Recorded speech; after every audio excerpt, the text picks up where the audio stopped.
আসসালামু আলাইকুম এনটিভি দর্শকদের স্বাগত জানাচ্ছি। আমি স্পেশাল করেসপন্ডেন্ট জাহিদুর রহমান। দর্শক, আজকে আমাদের অতিথি হালের জনপ্রিয় অভিনেতা খায়রুল বাশার।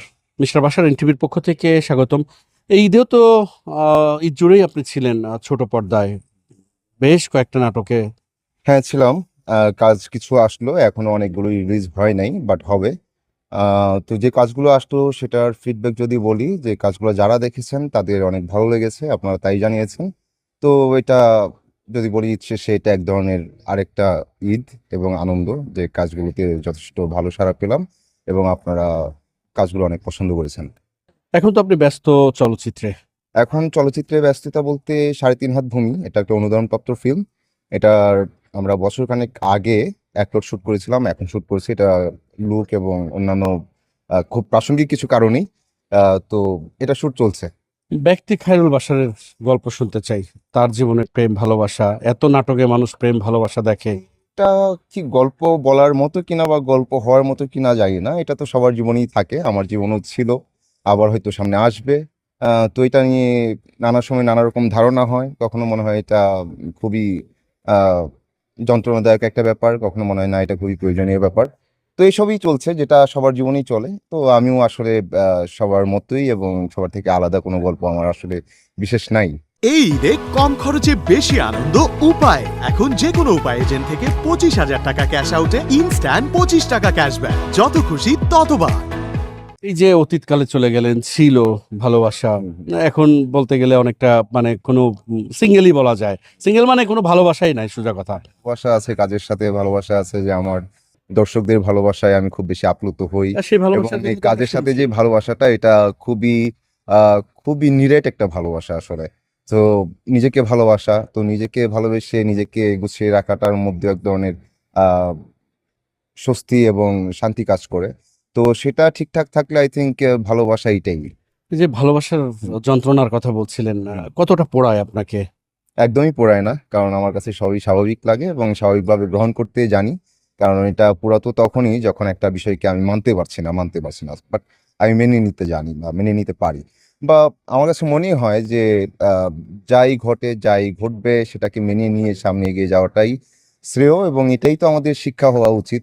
যে শিক্ষা থেকেও এটাই নেওয়া উচিত, যে নানা কিছুই ঘটবে, সময় নানা রকম, এবং সময়ের সাথে সাথে নানা রকম অভিজ্ঞতা হবে, এবং সবকিছুকে গ্রহণ করে সে অনুপাতে এক ধরনের ফিলোসফির চেঞ্জ তো আসেই। তো সেটাকে গুছিয়ে গুছিয়ে এগিয়ে যাওয়া। কদিন আগে একটা ভাইরাল টপিকস খুব দেখা গেল, যে প্রেমে ব্যর্থ হয়ে সে দুধ দিয়ে গোসল টোসল করে একেবারে একাকার অবস্থা। কখনো ধরেন এরকম দৃশ্য আপনার চোখের সামনে আপনি যদি দেখেন, আপনার কি কখনো মনে চাইবে যে এরকম আপনিও কিছু একটা করেন? না, একদমই মনে চাইবে না, একদমই মনে চাইবে না। কিছুদিন আগে আমার এরকম চোখে পড়ে না, একটা বিষয় চোখে পড়লো যে আগে ব্রাজিলের প্রেমে ছিল, এখন সেই প্রেম ছেড়ে দিয়ে আর্জেন্টিনার দিকে আসছে। সো সে দুধ দিয়ে গোসল করে আর্জেন্টাইন হয়ে যাচ্ছে এখন, বা আর্জেন্টিনার ফ্যান হচ্ছে। তো হতে পারে এক একজনের আবেগ এক এক রকম, সেটার প্রকাশ এক এক রকম, এবং সেটাকে আসলে ঘটানোর প্রসেস এক এক রকম হতে পারে, বাট আমার মনে হয় না এমন কিছু আমি করবো কখনো। আসলে আপনি আর্জেন্টিনার ফ্যান, এটা আমি জানি। সেই ফ্যান বলেই কি আপনি এই উপমা দিলেন? না, আমার আমার আপনার প্রশ্ন প্রসঙ্গেই কিন্তু আসা। সো আমার মনে পড়লো, এটা আমি একটা ভিডিও দেখছিলাম, জানি না এটা কতটুক আসলে সে আবেগ তাড়িত হয়ে করছে, কারণ এখন তো আসলে ফেসবুক বা যদি বলি সোশ্যাল মিডিয়া, অনেক সময় এটা হয় যে এটা করে কন্টেন্ট ক্রিয়েট করা। তো কন্টেন্ট ক্রিয়েট করতে গিয়ে এক ধরনের হ্যাঁ, এটা ফান হয় প্রচুর। তো ওইটাই, এটা ফান হিসেবে হতে পারে। আর্জেন্টিনার দর্শকদের জন্য একটা ভালো সুসময় চলছে, আপনি কেমন উদযাপন করছেন?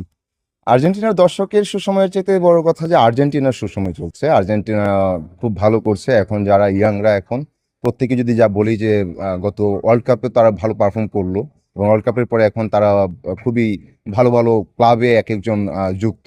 তো প্রত্যেক ক্লাবে আবার তারা সেলিব্রিটি হয়ে উঠছে, বা প্রত্যেক ক্লাবের আসলে যদি বলা হয় যে প্রাণভোমরা বলে যে একটা কথা থাকে, সেটা সেই আর্জেন্টাইন প্লেয়ার। তো ইয়াংরা তারা ফুটবল স্টার হয়ে উঠছেন, এবং ওনাদের খেলার ছন্দ যদি বলি খুবই দারুণ এখন। এবং এটা আমার মনে হয় যে আগামী বেশ কিছুদিন খুব ভালোভাবেই আর্জেন্টিনার কাটবে। তো এই, এবং সেই আর্জেন্টিনার ভালো কাটলে আর্জেন্টিনার ফ্যান যারা তাদের ভালো কাটে, তাদের ভালো লাগবে এটাই। এবং আমি আসলে আর্জেন্টিনার চাইতেও যদি বলি যে আমি মেসির ভক্ত। এটা তার খেলা তো বটেই, সেটা নিয়ে ভাবতে ভাবতে তো এক, দ্বিতীয়ত হচ্ছে অ্যাজ এ পার্সন উনি এত চমৎকার। তো অনুকরণ অনুকরণ করার মতোই একজন মানুষ। তো সেটা আর কি। অভিনয় দেখা যায়, প্রেমে পড়ছেন, প্রেমে ভাঙছেন, হুম। কখনো দোলা দিয়ে যায় না কেউ, কোনো সহশিল্পী? সহশিল্পীরা আমার কলিগ, লাইক এটা যদি আমার পরিবারের মানুষ হয়, পরিবারের ভিতর অবশ্যই একটা আন্তরিকতা থাকে, এবং যদি বলি সম্পর্কের একটা যে বিষয় সেটা থাকে, সেই ভালো লাগা সেই ভালোবাসা থাকে। সো আমার কলিগদের প্রতি এই ধরনের ব্যাপারই কাজ করে, এছাড়া প্রেম দোলা দেওয়ার মতো কিছু আহ ভাবনায় আসে না। মা বাবা কি বলেন, বিয়ে শাদীর কথা বলেন কিছু? বিয়ে শাদীর কথা আপাতত বলেন না, একসময় বলতেন। একটা প্রেম ভেঙে গেল, ভেঙে চুরমার হওয়ার এই পর ব্যাপারে আমার পরিবার জানেই না। এই থেকে আপনার অভিজ্ঞতাটা কি, যে একেবারে ডাইরেক্ট মানে ছাদনা তলায় গিয়ে বসবেন, নাকি আবার প্রেম টেমে যাবেন? খুবই আপেক্ষিক, আসলে সময় কখন কোথায় নিয়ে যায় কাকে এবং কি ঘটে এটা বলা যায় না। সো বিয়ে নিয়ে তো আমি খুব একটা আসলে সিরিয়াস না, সিরিয়াসটা হচ্ছে কাজ নিয়ে। তো সময়, কাজ এবং আমাকে কোথায় নিয়ে যাবে এবং কোথায় নিবে আসলে সেটা সময়ের উপরে, সেটাও খুব আহ, খুব ক্লিয়ারলি বলা যায় না। আমি চেষ্টা করে যেতে পারি, এবং আমি বিলিভ করি যে চেষ্টা এবং শ্রম এবং চর্চা থাকলে সেটার একটা ফিডব্যাক আসবে, এবং সেটা আসছে। এবং এই তো তো বিয়েটা খুবই আরো আপেক্ষিক, এটা হচ্ছে জন্ম মৃত্যু বিবাহ, উপরওয়ালা জানেন, ব্যাপারটা একদম সেফ। তাই খায়রুল বাশার আগামীতে নিজেকে কোন জায়গাটায় দেখতে চায়? আমি অতীতেও আসলে আমাকে অভিনেতা হিসেবে দেখতে চাইতাম, এখনো অভিনেতা হিসাবেই পরিচয় দিতে স্বাচ্ছন্দ্য বোধ করি, এবং সামনেও সেটাই বোধ করব। সো একজন ভালো অভিনেতা হিসেবে যেন আপনাদের মাঝে থাকতে পারি, এবং ভালো অভিনেতা হিসেবে যেন আপনাদের ভালোবাসা পাই, এই চেষ্টাটা করে যাব। এনটিভির দর্শকদের জন্য কি বলবেন? আপনারা সবসময় আমার পাশে খুব দারুণভাবে আছেন।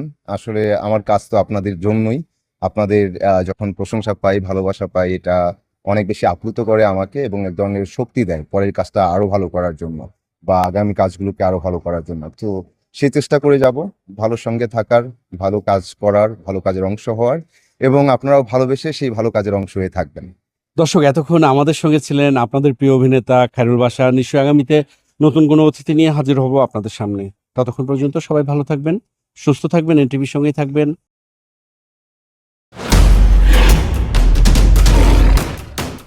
মাসুদ চেয়ারম্যান চাপলে কি হয় জানোস না?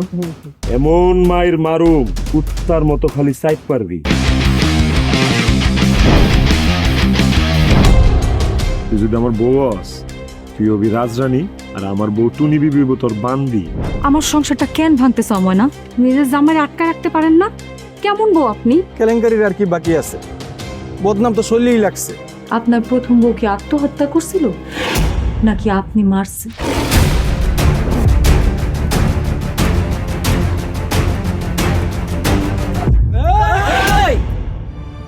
ময়না তো পালাইতে চায় না। ওরে পালাইতে হইবই। ময়না রে, তুই আমার মাফ করে দিস। আমার খাওয়ানোর মধ্যে বিষ মাখায় মেরা ফলাইতে চাচ্ছে। মাইরা একেবারে আম গাছের লগে ঝুলাই দিবেন, যেমনি আপনার বড় বড় মাইরা ঝুলাইছিলেন।